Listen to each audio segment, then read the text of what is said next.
just had another briefing on the issues surrounding the strikes in the Caribbean and other actions in the region.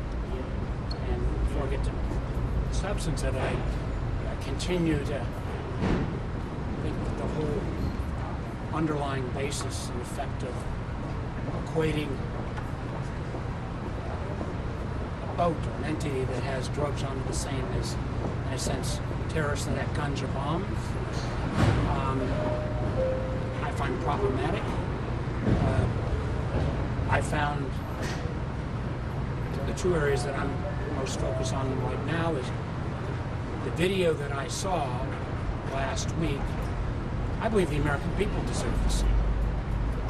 And even if you would argue, well, there are sources and methods, I'm not sure I accept that argument, but sure as hell, at least members of Congress ought to see, because they all have appropriate clearances. And it's a little strange where administration officials say, well, we can release edited versions of videos that they like to brag about, but then not at least show the immediate moments up to and including the second strike that took place on September 2nd. In addition, and said last week, I'm very reluctant to reach a final conclusion about what was legal or appropriate or not, because once you reach those conclusions, you can't take it back. But I've requested documents,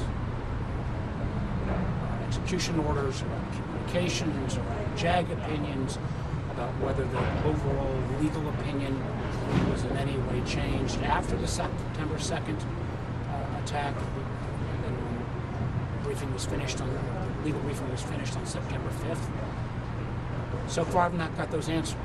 I did not get a complete refusal, but I got inadequate answers that I've got to have.